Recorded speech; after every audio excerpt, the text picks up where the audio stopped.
Thunderbolts, the new Marvel movie, was released, and I reviewed it, spoiler and spoiler free.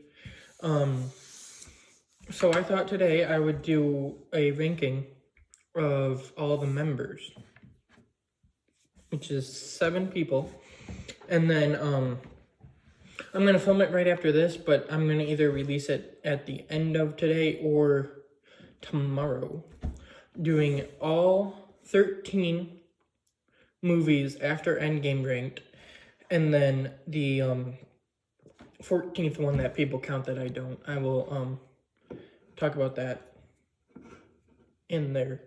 But this is not that video. This is ranking the members. I got them all written down so that I know and not am thinking. Let's get into this. So, like most people, number 7 is going to be Taskmaster. But Taskmaster is a weird one because obviously she's not comic accurate. They didn't do the character anything like the comics. But I really liked her character in Black Widow. Now, she could have been better, but I liked her character in Black Widow, and I was kind of excited to see more of her in the MCU and stuff. And then, spoilers, obviously for Thunderbolts, Ghost shoots her in the head.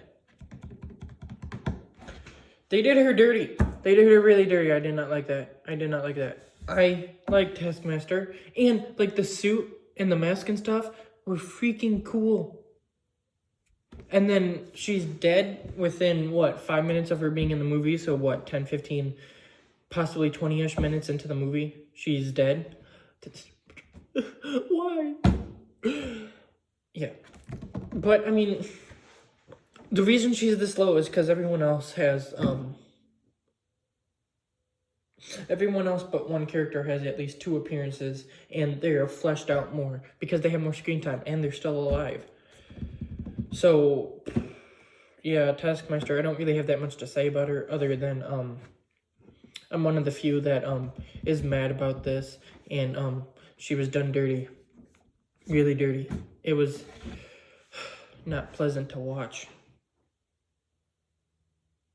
Anyway, 6 is Ghost, which I think is another thing that people put her at. I think Ghost is usually at this, but I think after Ghost, for most part, the rest of them, except for like maybe 2, are in their places that people usually put them in. But Ghost, she was obviously the main villain in Ant-Man and the Wasp in 2018, right after Infinity War, and she hasn't shown up since then, and now she's in Thunderbolts. I like her character, but other than being the only person on the team besides the Superman character, she doesn't really bring that much, like in the emotions and like story, because they don't really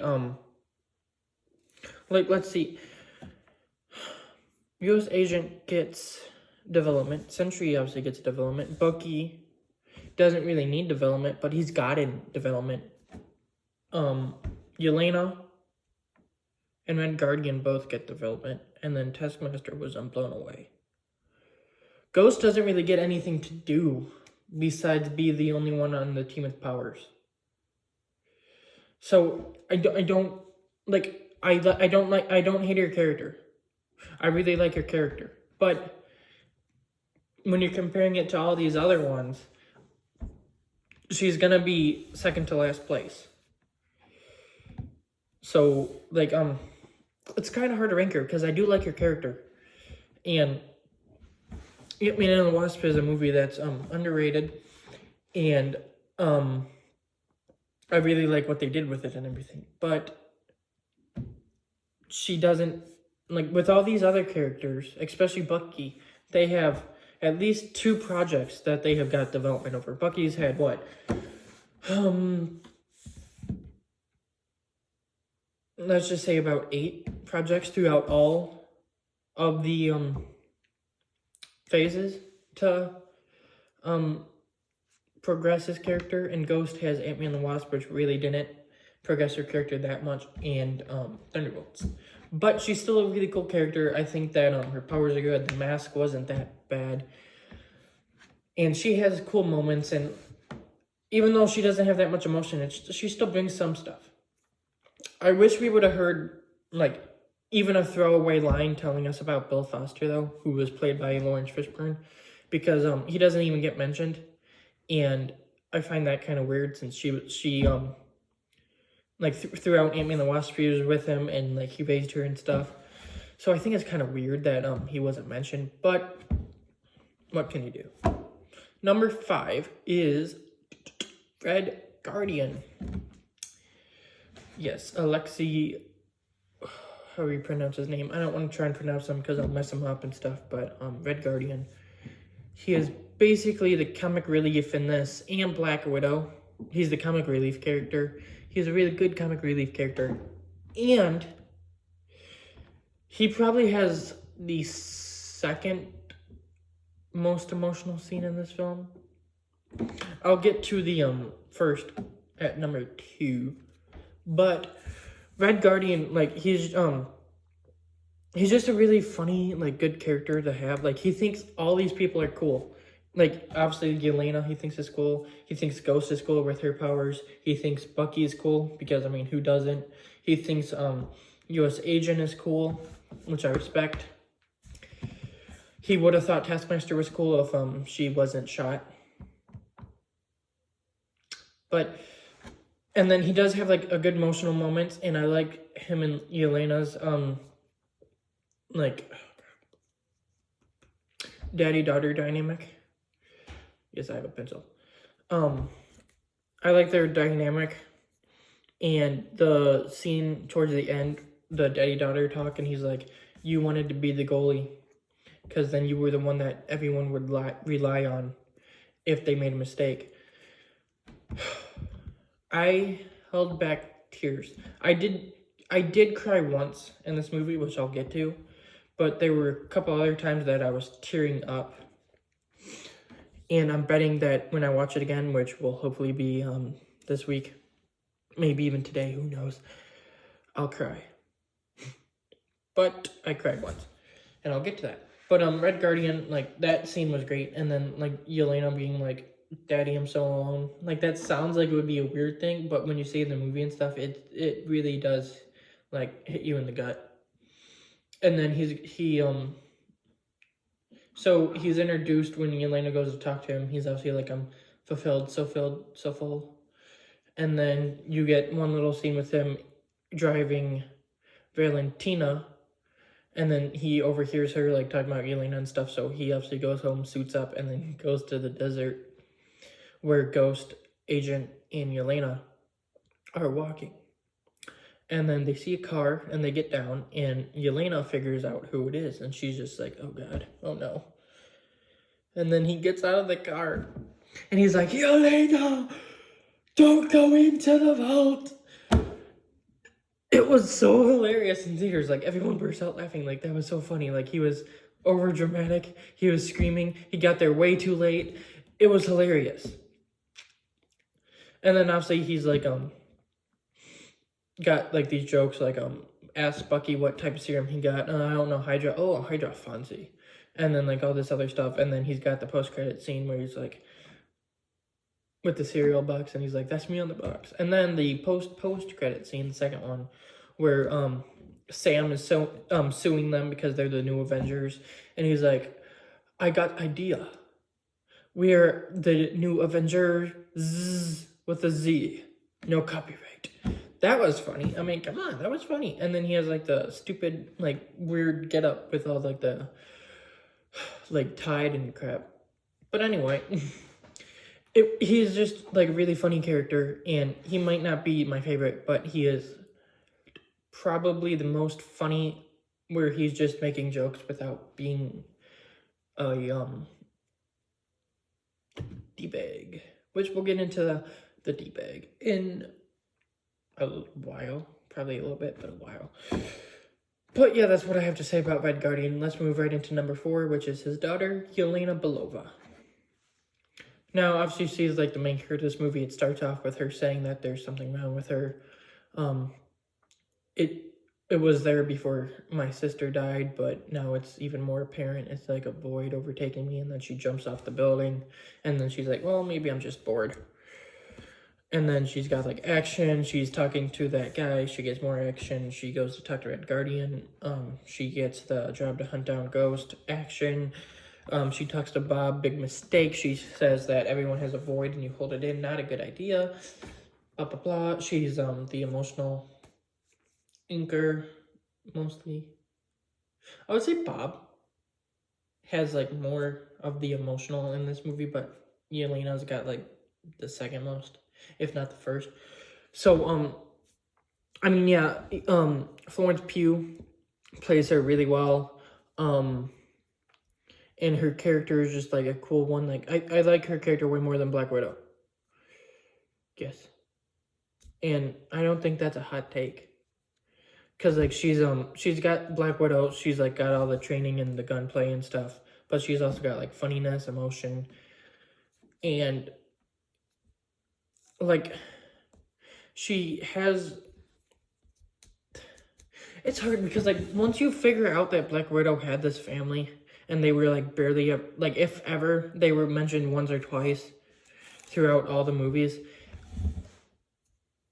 I mean, I get it, but at the same time, like, yeah, obviously they weren't introduced, but at the same time, when you figure out that they were there, it's kind of like, well, Black Widow could have been like, could have had like such more emotion and like bigger arc and stuff if we had been allowed to like see her with her family and stuff, but we got that with one movie and then she's dead. So it kind of takes away, and since Yelena is one of the family, so she can interact with the dad. I don't know what happened to the mom, but she can interact with the dad and like talk about Black Widow. It's like she already has a lot more development than I feel like Black Widow did, because by the time we meet Black Widow, she's already in SHIELD and like redeemed. Like I feel like the only development we got with her really was Black Widow. Which, I mean, obviously, yeah, it's her movie, you want that, but that's the only development we get, and that's because the daughter, Taskmaster, was still alive, and we see her with her family.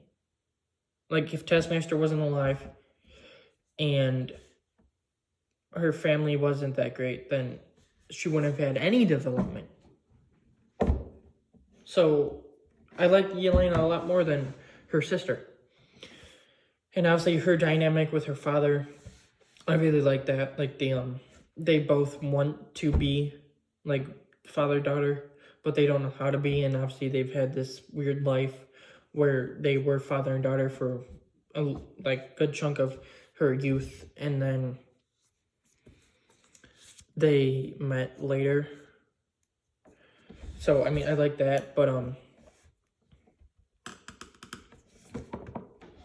I just think like the three I have above her, there's stuff about them that I like more. Like, obviously one of them we've had for 5 phases. One of them is like the big arc of this movie. And I mean, he's got like a cool costume. And then the other one is, I kind of spoiled it in an eye, but the other one is just this cool, like, D-bag Captain America, which I like. But I mean, Yelena's like a really, really good character that I will be excited to see more. Obviously, she's showing up in Doomsday. She's probably going to be in Secret Wars. It's going to be really cool to see her and this team. I can't wait. I mean, she's a good character. I mean, she's obviously the emotional main character of this movie, and that helps it.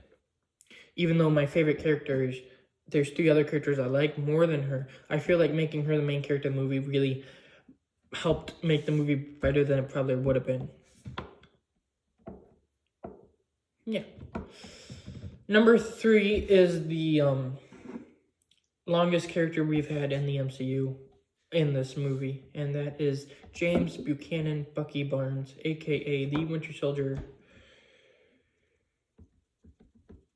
I mean, obviously he's gonna be in the top 3. It's Bucky. 1 second. Sorry, thirsty. But Bucky. It's Bucky. Yeah, he's gonna be in the top 3. I mean, I'm gonna talk about him, but even if I didn't talk about him, I just moved on to number 2. It's Bucky. But so let's see. He was in Cap 1, Cap 2. You don't include Ant-Man. He was in Cap 3. He is in Avengers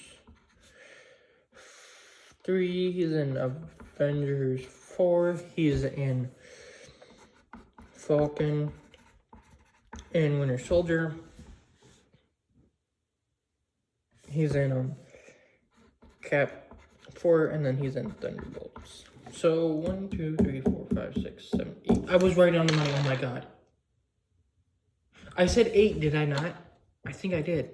If I didn't, tell me in the comments, but I was right on the money. I'm not including Ant-Man because that's a scene from Civil War. But so we've had him through Cap 1 where he obviously he's introduced as Cap's best friend, his anchor, and then he dies. And then that's the first chronological movie in the MCU. That's how I watch it. Because I like watching stuff in chronological order, not release order. But then you get him back in Cap 2. He's the Winter Soldier, and he gets a little bit of development. Hey, I don't remember a lot of stuff. At the end, Cap 3, you get that even more. And by the end of the movie, he's Bucky again. You get... Oh, wait. Black Panther, right? Because, I mean... So yeah, 9. I was one off, okay? I was one off. And I mean, he was in a little post-credit scene, so it's easy to miss, okay? Don't harp on it. But anyway, so Cap 3, you get Black Panther where he's in a little bit, he's in the post-credit scene. He's given an arm. Infinity War, he's obviously their Cap's best friend. They go to Wakanda, so he's going to be there. He's basically just like a soldier in that. Endgame, kind of the same thing, but at the end, he's paid off a little bit, and then you get Falcon and Winter Soldier, where he has the best haircut he's had in the MCU. And he goes on this little arc of he's trying to become better, and he's trying to get rid of Winter Soldier, but he doesn't know how to do that. How do I do that? Help the people that I victimized. So, he starts doing that. Wait a couple years, Phase 5 comes up, Captain America Brave New World, or Cap 4. He's in it a little bit. He's in like a little scene, which was one of the better scenes of the movie. Obviously, that means he was in all 4 Captain America movies. At this point, it's like, what kind of Captain America movie would it be without Bucky?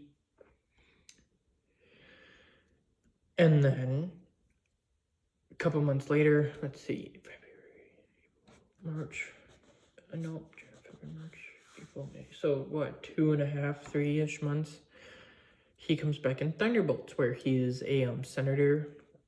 He is back to being like the Winter Soldier cool guy, and he's the leader of the Thunderbolts. That's kind of the basic rundown of Bucky. I didn't need to do that because everyone knows it, but I wanted to. So Bucky. Obviously, he's going to be in the top 3. I've said it like 4 times this video. I'm going to say it again. Of course, he's great.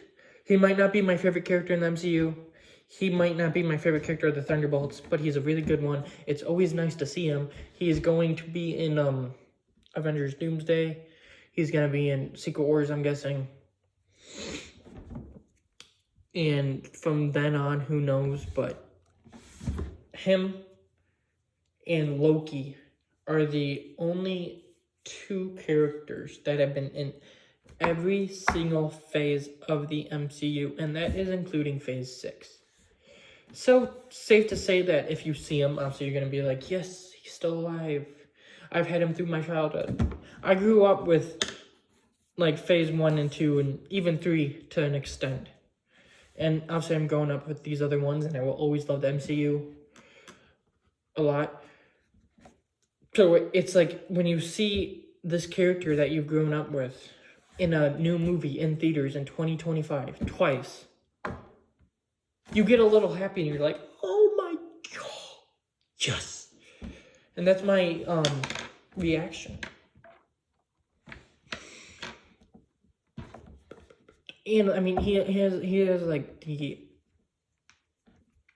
I don't know if it's the most aura in the movie, but he has one of the most aura scenes in the movie where he takes a shotgun, does the Terminator thing, flips it like a cool guy, shoots the little hook.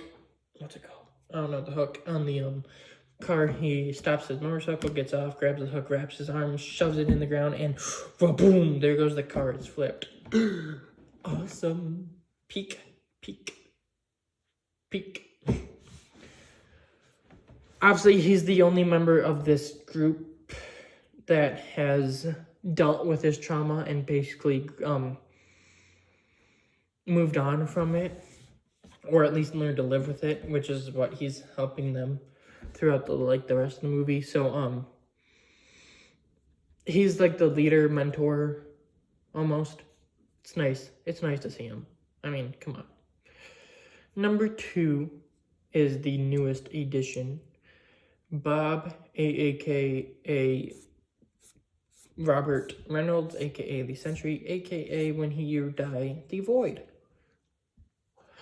I really liked his character, and I think Lewis Pullman was the only person who could pull it off. That Stephen Young guy that they were going to cast, no. Just no. Lewis Pullman was fantastic as Bob. In both movies, he's played Bob, because he played Bob in Top Gun Maverick. Call sign Bob, nothing, just Bob. I would go on a little tangent about Top Gun Maverick and how that's a masterpiece, but we're here for Thunderbolts, so I'm gonna be talking about Sentry. So Robert, as we learned throughout the movie, he grew up in an abusive household. It was his dad. I don't know if it's just like a line I misheard or a line that I misunderstood, but it also seemed like his mom might have not been the nicest to him, because from what I heard, or like something I'm remembering that could possibly just not be in the movie and I'm just stupid, but I'm pretty sure I heard his mom be like, stop, you're making it worse, to young Robert. So I know the dad did, so I'm gonna stick with that. His dad abused him, so he became a drug addict. He became a meth chicken. Yes, he was a chicken with the sign thing, and he was on meth, and he attacked them, and Bucky laid him on his butt. That was funny. But obviously his character is really, really heavy. Like, he was abused and he did drugs. Oh, I didn't know we were going to be doing that today in a Marvel movie. I mean, obviously they touched on stuff like that before, but I never ever thought I would see that in like a big Marvel movie. I think the only one that I can think of that does do like big drug stuff like that, like obviously, sorry, there's a couple of them that do touch on stuff like that, but I feel like the Marvel movie, you'll understand in a second, that does do that is Spider-Man Lotus, which is the fan-made film that was actually pretty good. Yes, it was actually pretty good. Behind-the-scenes stuff doesn't matter. Who cares? Anyway, they did it so well. Pullman played him so well. He was like this mysterious character at the beginning. He didn't know anything. He didn't remember anything. Obviously, there was these, like, he would touch Yelena's hand or U.S. agent's hand, and then they would be pulled into these bad memories, which I will get to U.S. agent. I forgot about it, didn't I? Yelena. I can't believe I forgot to mention this. Yelena, her big trauma is that when she was a kid, she lured another kid out into the woods to get shot. That was dark. Really dark. And they didn't even really show anything. And it was still really dark. I did not expect that. But back to Bob. And then, so, like, we get that, and then, he goes to save them, lure the bad guys away. He shoots a gun up in the air, smiling and everything. Valentina tries to stop the people, but they shoot him, and then he goes down. Yelena, they all think he's dead, so they drive away. And then he gets up, and his shirt's in tatters, but he isn't injured. And then he flies away. And that's your first... Obviously, if you've seen the trailers and stuff, you can kind of know that there's more to him. And, like, in the trailers, they show him getting shot and flying and stuff. But if you didn't see the trailers, that's your first glimpse that something is different about Bob. Which isn't something that I was expecting from a guy named Bob, because Bob's, like, the most generic name you could have. And then he becomes, like, the least generic person in this movie. But... so he does that. He crashes because he can't fly that great. So Valentina captures him. Kind of like says that she will accept him if he does what she wants. And then like teaches him to use his powers a little bit. And then the Thunderbolts show up at Avengers Tower, which was cool that was in the movie. Finally, we get to see that. But she shows up, they show up there, and Bob enters in this really freaking cool suit. It looks fantastic. It's like a yellow gold suit, and it just looks awesome. The cape's awesome. He had like this little slick back blonde hair that was kind of weird, but still pretty good. I mean, it was amazing. The suit was awesome. But then he uses his cool new powers to completely deck each and every single character in the Thunderbolts. Or the New Avengers, if you want to go by that name. And then U.S. Agent, he obviously gives him the taco shield instead of the circular Captain America shield. And then Valentina kind of like tells him to kill the Thunderbolts. He says no. He's like... because she's been basically saying that he's a god, and he's like, if I'm a god, why do I take orders from you, a human? So he's like choking her out, and then Valentina's assistant presses the kill switch.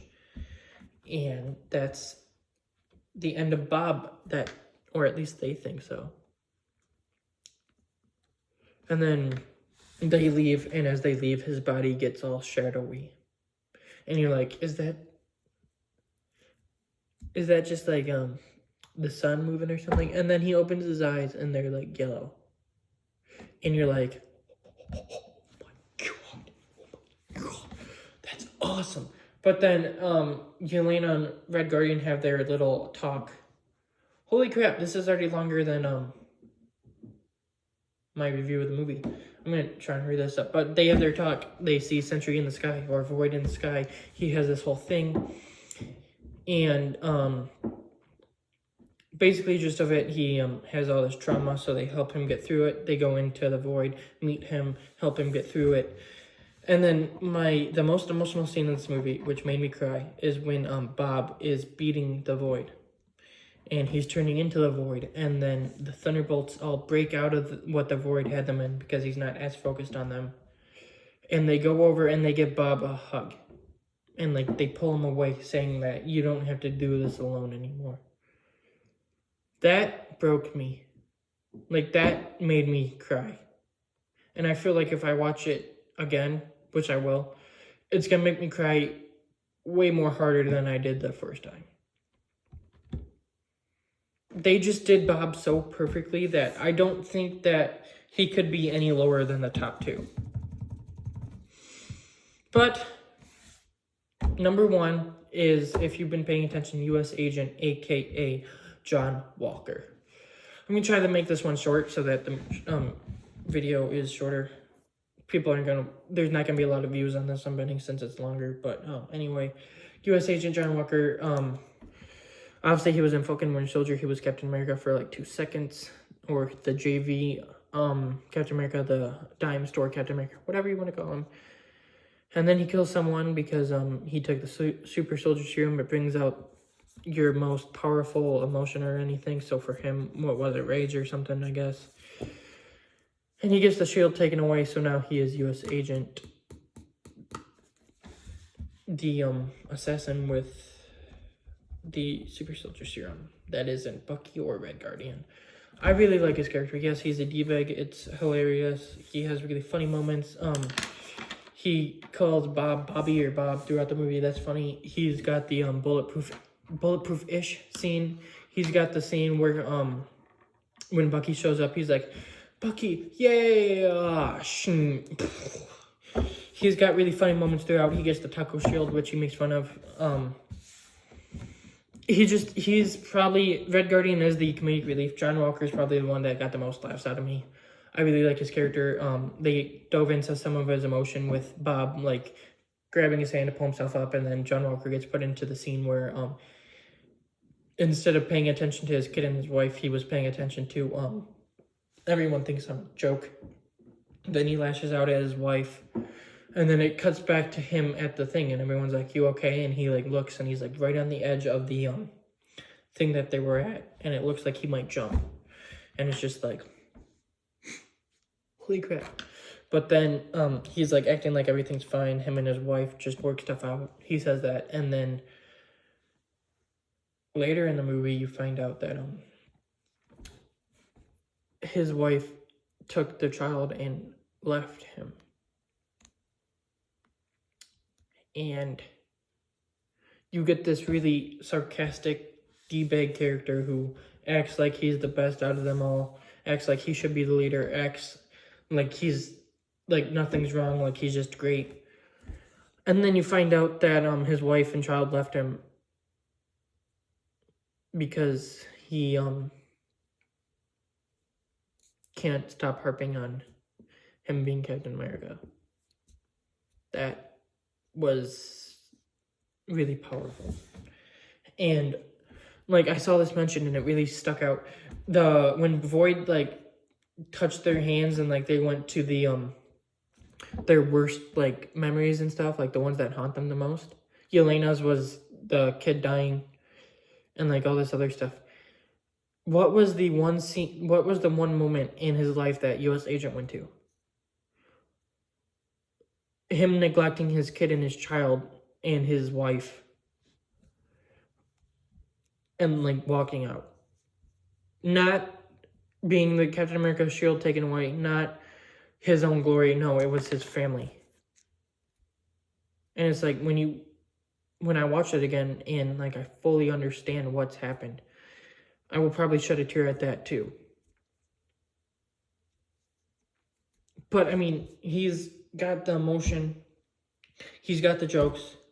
He's got really, really good action scenes and stuff. And he's the super soldier, so he can, like, hit people away and stuff. I do like he's basically like the Captain America character of the movie with, like, the shield and super soldier serum and everything. And, I mean, that's really fun. That's really fun. And that's about what I have to say about him. I'm trying to wrap this up because now it's 33 minutes. The Thunderbolts review was 26, so I've gone on way too long.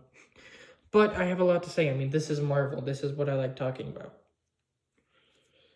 But that will be the end. I'm going to try and make the other one shorter, all the movies ranked. But that will be it. Later this month, I don't know, maybe this coming weekend or the week of, like, after this weekend, I will be watching the two Amazing Spider-Man movies and making separate videos on both of them, why they're masterpieces, because this month isn't heavy on movies, and I want to just talk about my favorite movies of all time, which are those two. But if you've watched this far, thank you for watching. Please like, subscribe, share, comment what your ranking and your thoughts are. Hopefully you did watch this far, but thank you. Thank you. It means a lot. Hope you like this ranking, and bye.